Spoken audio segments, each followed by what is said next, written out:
dumating na yung in-order natin na stereo amplifier. So nag-DIY project din kasi tayo, so try natin to sa isang iniisip natin na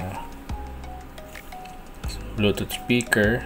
So nag-try muna tayo kung okay ang tunog nito. So ito yung 20 watts na stereo, so Bluetooth na siya. So may kita mo maganda yung pagkakagawa. So ito na yung kinakabit na mismo sa box. Kung gagawa kayo ng box, diretso na siya sinasalpak. So meron siyang volume. Ito yung sa tone niya, sa treble. Ito naman sa bass. Ayan. So Bluetooth module na rin siya. At the same time meron siyang auxiliary input, pero ito kailangan pa ng additional na port kagaya nito. So baka sa next video na natin gawin yan.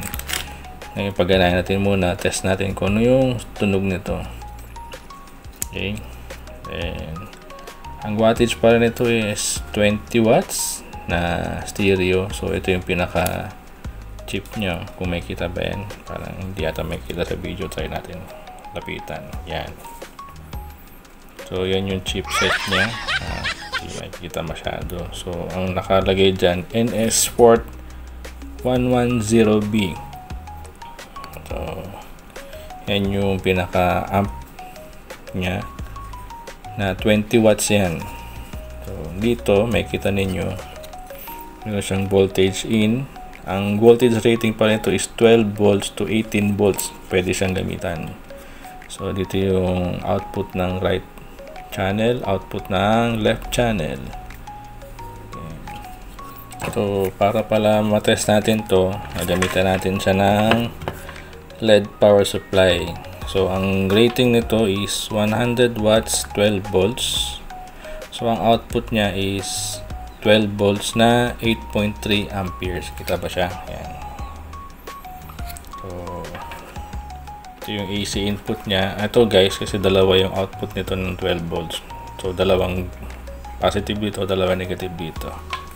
Okay, ngayon ang rating naman ito is 3 amperes ang kailangan mo siya masupplyan para makuha mo yung 20 watts na tunog. Kasi pag hindi mo siya sinupplyan ng 3 amperes, ang ratings niya bumababa from 20 nagiging 12 watts siya. So depende sa power supply na gagamitin mo.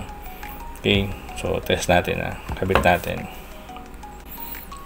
So ito pala yung wire natin, dahil wala naman tayong speaker wire, o yung may iba kasi may pula, itim, para hindi ako malito, nalagyan ko ng akin lang naman to para tandaan na hindi ako magkamali na yung positive at negative.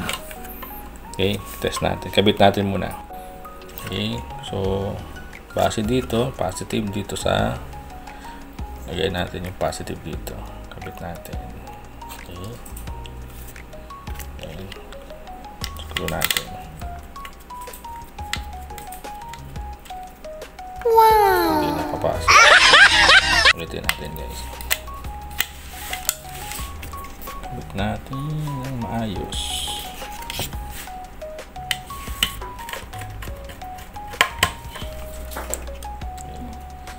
Then yung negative dito sa kabilang side.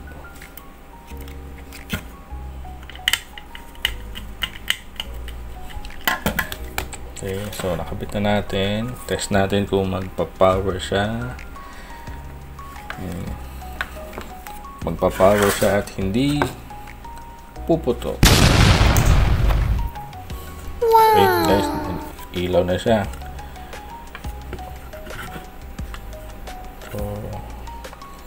Okay, test natin kung kabit natin muna yung speaker. Alright guys, so nalagyan ko na siya ng wire para doon sa speaker out. And then yung may buhol ko, akin lang to, yung nakabuhol, yung positive, negative tong kabila. Then para sa speaker natin, alright ako lang, so ang gagamitin natin, isang test natin sa 3 inch na full range na speaker. ito 15 watts, 4 ohms, so kaya niyang supplyan dahil ito naman ay 20 watts na 4 ohms hanggang 8 ohms yung kanyang impedance, so kaya niya itong i-drive. Okay, test natin na. Kabit ko lang. So guys, nakabit na natin. So ito lang muna paganayan natin. Ito hindi natin na kinabit. So ngayon, check natin muna to kung detected siya yung Bluetooth speaker na yan. So tingnan natin. So add tayo ng Bluetooth device. Add Bluetooth. So ito yung pangalan niya, HCH RF20. So pag blinking siyang ganito, ibig sabihin waiting siya for connectivity. So tingnan natin pag connect ngayon siya.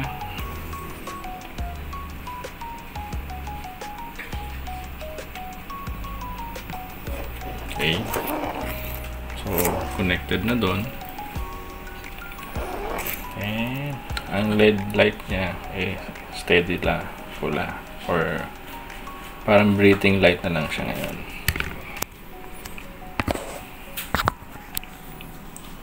Test natin naman kung ano yung tunog niya. Play tayo na music. Wait lang guys. So ito.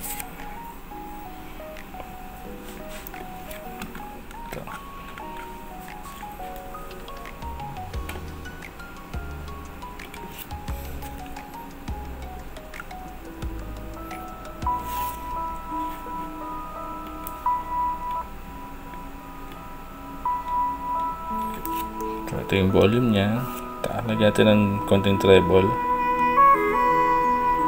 Lagyan natin ng bass.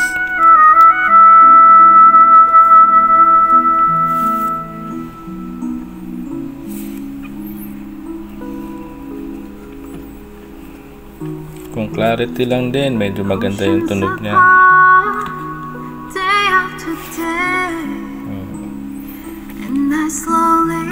Tayo naman natin ng ibang music na medyo upbeat naman.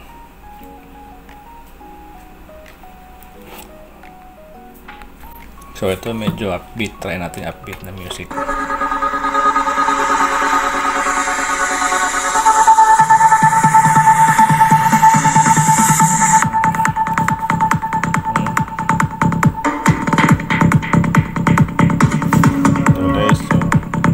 So ito yan. Malakas siya guys, maganda yung tuloy niya.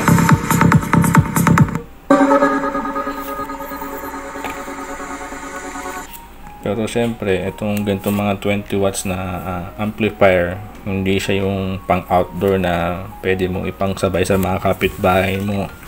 So tamang indoor lang to para relaxing yung pagpapakinig mo, hindi siya yung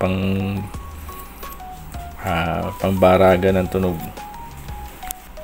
So kanina test natin siya sa 3 inches na full range. Ngayon try naman natin sa 6.5 inches na 100 watts na 4 ohms naman.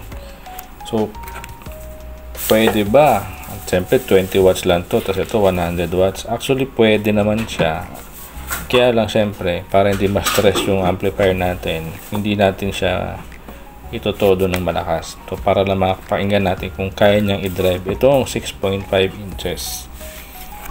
So kabit natin yung wire.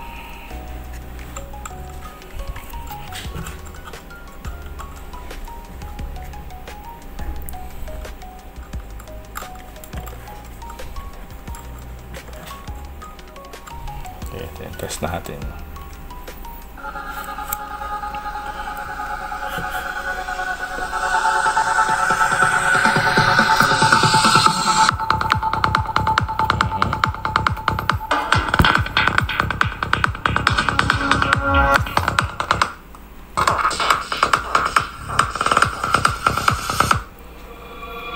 So kaya niya.